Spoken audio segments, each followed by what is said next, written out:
friends, I'm Natasha And I'm Jachym, and welcome to another heartfelt chat. Today I want to share with you how on Friday afternoon, Jachym and I decided to just take the weekend off. And by off, we mean really off. We didn't make any plans, and most importantly, we unplugged ourselves. So we stopped using our cell phones. Except I made a pact to check on my phone. I think just once or twice a day, because my grandpa at the time was in intensive care, so his health could have turned at any point. So I wanted to make sure that I was up to date on whether he was still going. So other than that, we unplugged, and we had absolutely no electronics, and it was just us, and see what happens. Yeah. So what was your experience, and what were you surprised about? Because Yahya's no newbie when it comes to exactly. unplugged time. I used to do that more often, and I used to call them purposeless days. It was a bit more structured because we did more things, like went some grocery shopping or whatever, because we haven't prepared. So usually I would just say, okay, we are isolated pretty much from the outside world, maybe go for some nature, but otherwise I wouldn't do some of what we have done.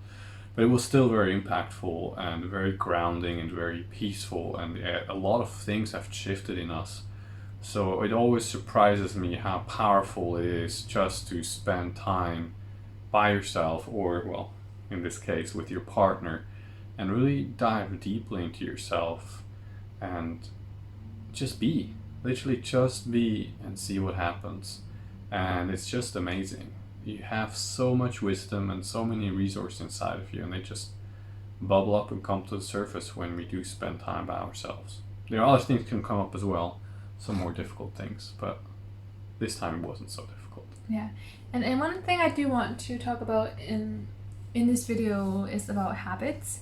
I mean, Jachym and I, even though we coach people, we have the membership, and we teach, we're still human. So that means that we do have habits, bad habits, or things that we still do unconsciously that we might not be aware of. So for example, for me, I think we did go grocery shopping, or I forgot what exactly. So I was really tired, and it was really warm, and I got back to the apartment, and I just said, oh yeah, and then you wanted to check on something. I don't know, maybe you lost your phone, and then you needed to check something on the internet for that. And then I was like, screw it, Jachym already turned on the internet, so I might as well just watch some stupid shows. And I was like about to just like watch stupid shows, and because I was feeling a bit stressed, and I was feeling like, I need time off, I deserve time off. And I was like, I've been so good all day, and I haven't like lost myself in any digital stuff. And then that's when I realized that when I feel a bit stressed, or if I want to wind down, that I actually reach for it's just something dumb, something stupid, something unimportant, not meaningful, not even good in any way, to just consume, right? To kind of sit back and go veg around. Lose yourself. Yeah, but I mean, if the ultimate goal is to unwind, then there are a lot of other healthier just ways that I can unwind that probably would give me that rejuvenation, that rest, or that time off that I actually want.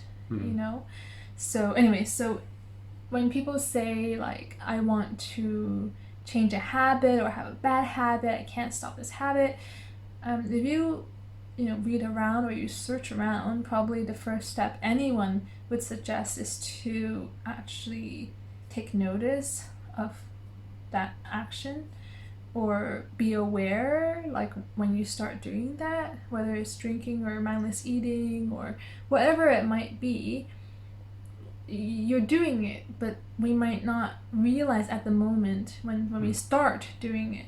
So I think a great way to change any so-called bad habit is to completely, disconnect yourself from that. So in this case, it wasn't intentional, it wasn't to change this bad habit, but by having an unplugged weekend, this surfaced because it wasn't like we set our minds up not to be on our computer or on our phones or to have the internet on.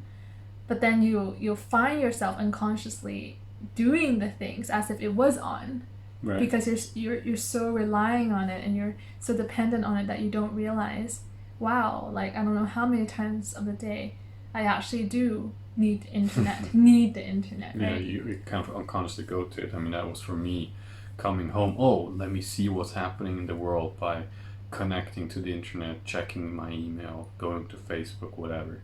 And it's just, it actually, first of all, it's not really satisfying. And second of all, to what I want to actually say to what you said about, winding down or resting, watching shows is not really rest. I know it can feel like rest. I used to watch a lot of shows and I felt like that was my off time. It was this kind of letting go and losing myself. And so in that sense, it can feel like rest.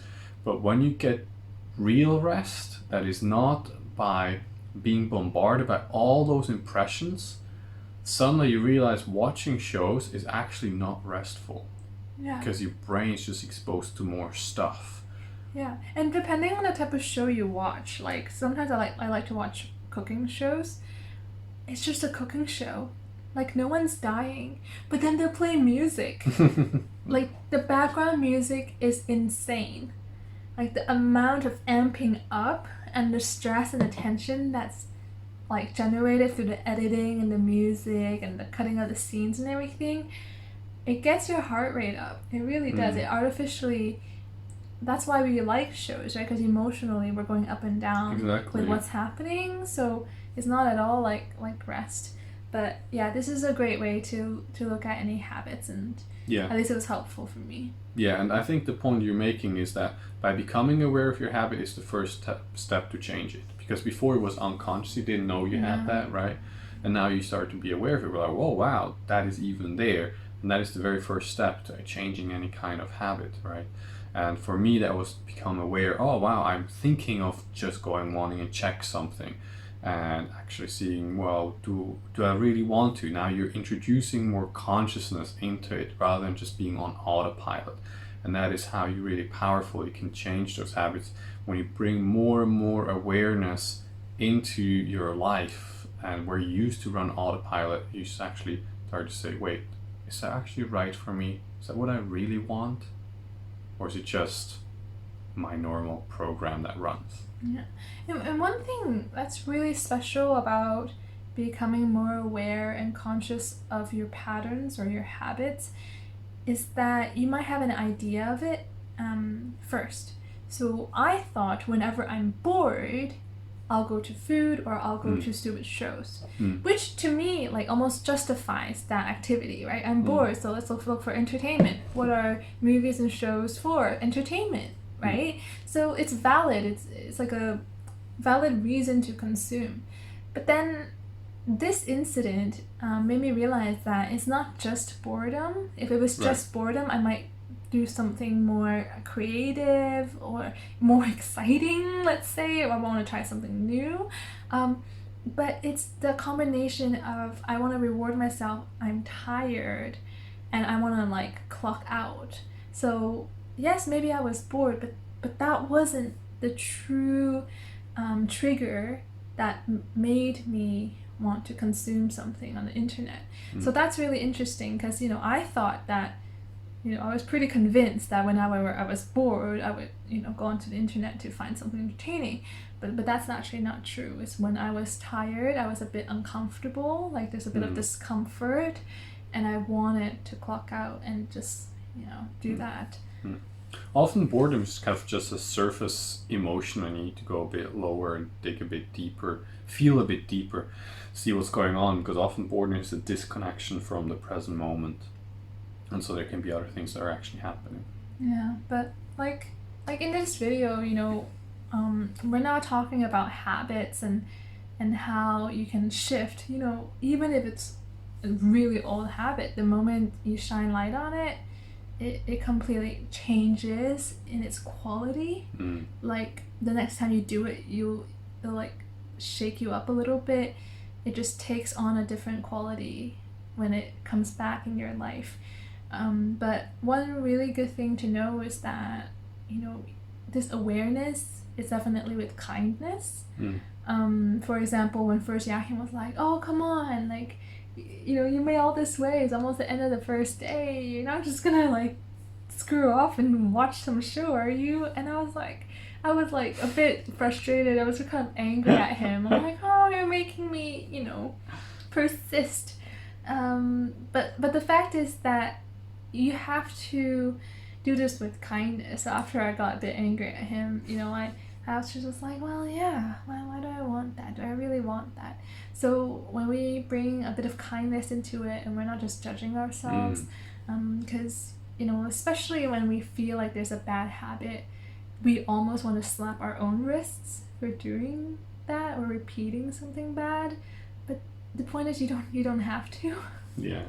And it's become more and more aware of the impact of the habit it has on you, on not having the habit, and how that actually feels. And when you got back to the habit, so it is all about awareness and going through the different layers. And when you've really seen it in all its depth, the habit will fall away because it doesn't make sense to you anymore, because it doesn't actually serve you, right? And as long as it's still serving you, maybe there's something that you haven't looked at yet, or maybe there's a lot of judgment that's just kind of keeping it in place. Yeah, so anyways, that was our weekend. We really enjoyed it. We got so much from it. Yeah, so it was amazing. Whether it's the takeaway for this video is that, you know, maybe you can become more conscious of your habits by kind of taking that, whatever it is that you keep doing, just away from you, to see how often you go back to it, what's the emotion that kind of triggers you to go into that kind of activity. Or maybe another takeaway from this video for you is that you want to unplug and actually spend some time away from all the things that seemingly require attention. And of course, you know, we don't have kids, we don't have crazy commitments like friends and family around us, you know, right now, and we're able to just quite easily make this decision. But at the same time, you can still take 15 minutes, half an hour, speak to your partner, or, you know, call in at work and say that you need this half hour just to regroup. Just squeeze it in your day somehow, because like we're all chasing such adventure and such new experiences and new places to go to and new things to try, but like nobody probably has given this a try, actually spending time with yourself and actually unplugging and being without any plans. Like that is something worth trying. Absolutely. I would say carve out time, block out time. You don't need to squeeze it in. I would say carve it out, because if you have something that's your priority, you will find time to do it.